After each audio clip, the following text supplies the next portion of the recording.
you. Thank you. Thank you. Thank you. It's good to be here. It's a little bit chilly out, though. When does the summer start? I want to come back when it's summer.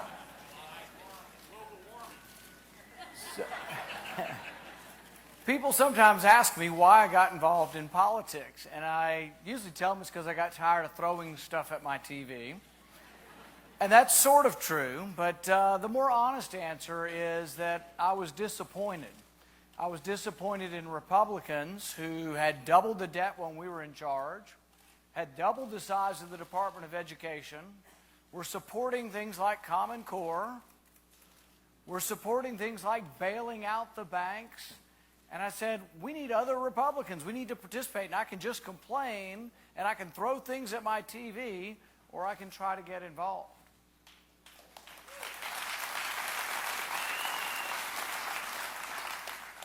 But I spent a long time training to be an eye surgeon. I love practicing medicine. I live in a small town in Kentucky. I loved being there. I loved being part of the medical community. And I miss it, frankly. And I get frustrated sometimes in Washington. So to solve the frustration, I try to go back and do some practice of medicine. I do some charity work in Kentucky. And last year I was able to go to Guatemala with the University of Utah. We did about 200 cataract cases, but there's one guy I'll probably never forget. He was in his early 50s, which is young to have cataracts, but he was completely blind. He had lost everything. He'd lost his wife, his family. He'd lost 40 pounds. He'd been taken in by a church, but basically he'd lost his livelihood. He was a truck driver. He could do nothing.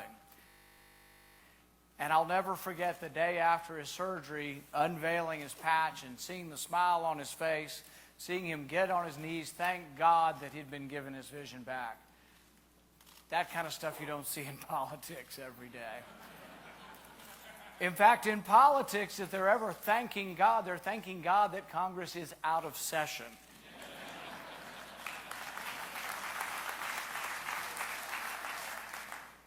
One of the things that I've been lucky to do in medicine is I am able to examine the eyes of children. Babies that are born beneath maybe a pound or two, under about 2 pounds, are at risk for a disease of the eyes called retinopathy of prematurity. And they can go blind if it's not treated. And so this was an important job that I did through the years.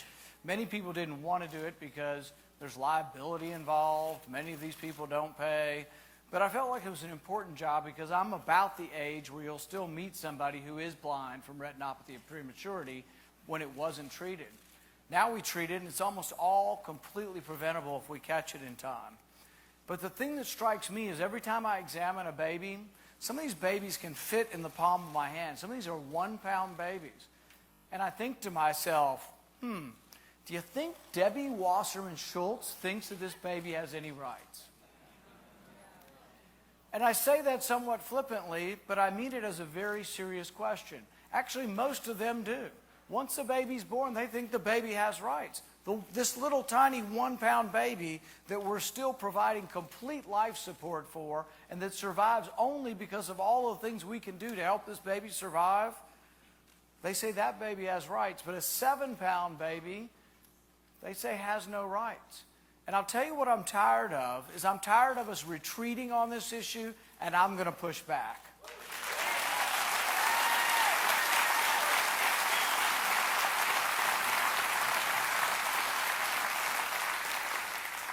These aren't all easy questions, but let's ask them. Let's ask the Debbie Wasserman Schultz of this world, when does life begin? When does the baby have rights? And you know what she responded?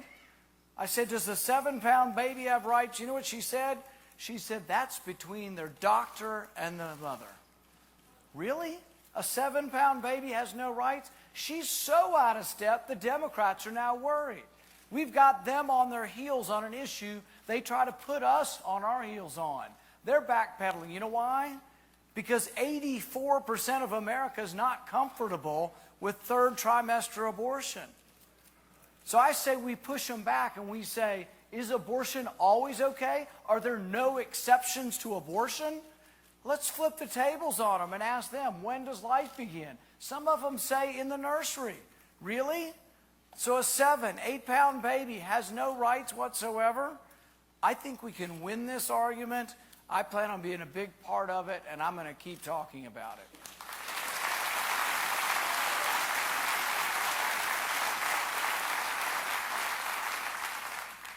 Around the world, Christians are being persecuted. The sad thing is many of them are being persecuted with your money.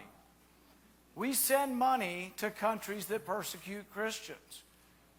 Ever heard of Asia Bibi? Asia Bibi is a Christian who lives in Pakistan. She's been on death row for 5 years. You know what her crime? Her crime was that she went to drink water from a Muslim well.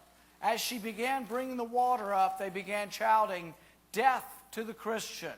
They began stoning her. They began beating her with sticks. She's crying out for help, and they're chanting, "Death to the Christian." And as they're chanting death to the Christian, finally the police arrive, and she thinks she's been saved, and they arrest her. All of the other villagers said she blasphemed against the Muslim religion. She was carried off to jail, and she's been on death penalty on the death row for 5 years. And meanwhile, what do you do? What do we do? What does Congress do? They take your money. We spend billions of dollars. We give billions of dollars to Pakistan. It's a crime, and it ought to stop.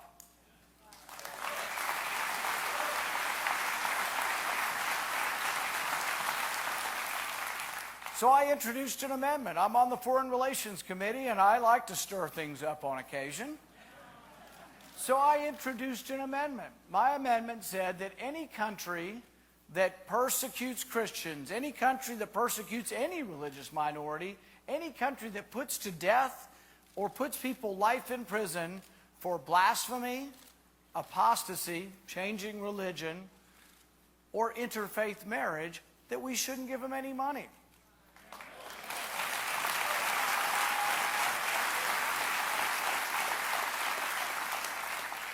But here's the sad thing, and you're going to be part of making the decision on who the nominee will be, who the conservatives will be putting forward as their nominee.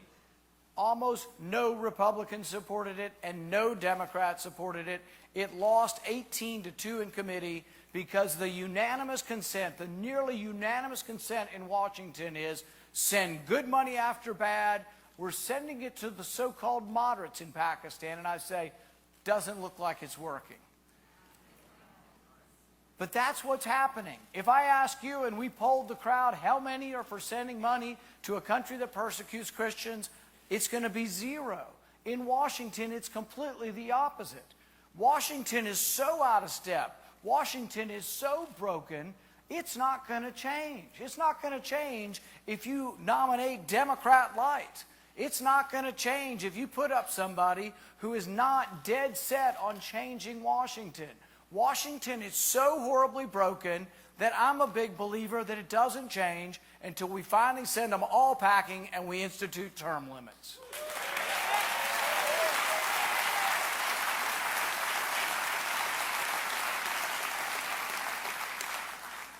They will never balance a budget. I've met these people. They are never, ever going to balance a budget until you force them to. When you get a national candidate who runs on saying, we will have a balanced budget amendment and we will force Congress to do their job, is when they will finally do it and not before. When you become part of the consensus, when the consensus becomes so loud and clear that you say, we're sending you home after a few terms, we're going to force you to balance the budget, and while we're at it, why don't we have you read the bills first?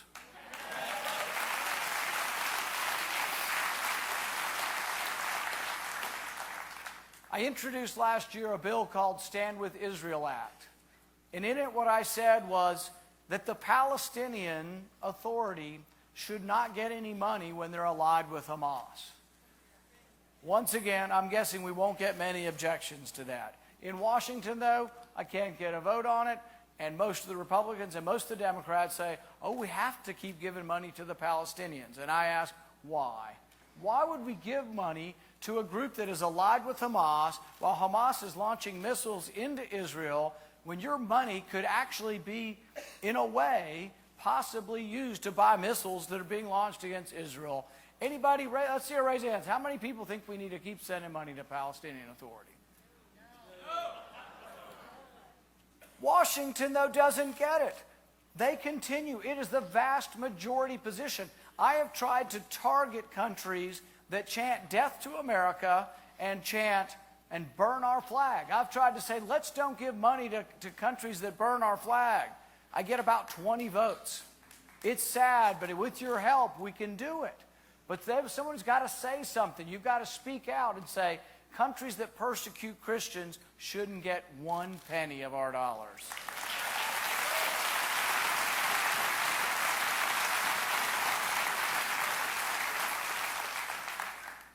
To win, though, we've got to take our message to people who aren't here today. We've got to take message to people who don't look like us, who may not work in the same profession, who have not been Republicans. I've got a news flash. We lost Iowa the last 2 times. We've got to do something different. If you do the same thing again, if you run Democrat light, nothing changes, but you also aren't going to win. You've got to run somebody who is different. You've got to run somebody who says, you know what? Not only are we the party of the Second Amendment, but we're going to be the party of the Fourth Amendment. We're going to be the party that respects your right to privacy. We're going to be the party that says the government cannot, without a warrant, without a judge's signature, that the government cannot look at your phone records.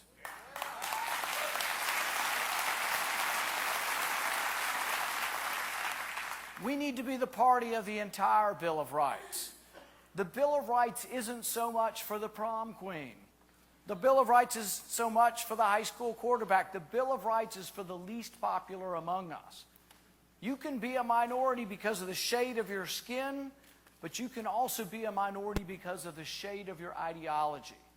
You can be a minority because you teach your kids at home, or you can be a minority because you're one of the few people who still believes in right and wrong. We need to protect the rights of the minority.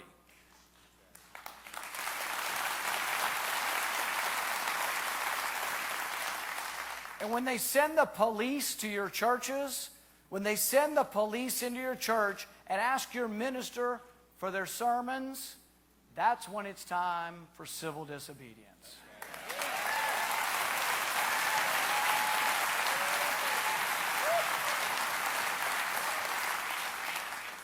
I want to close with one story, and it's a really sad story. But it's a story that shows how if we were the party of the entire Bill of Rights, we could be a party that brings in new people. Khalif Browder was a 16-year-old black kid in New York City. He was accused of a crime.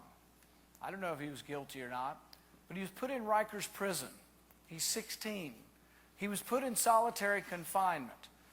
I don't know what happened to him, but I know he tried to commit suicide 4 times. I also know that he spent 3 years in jail without a trial. His bond was $3,000.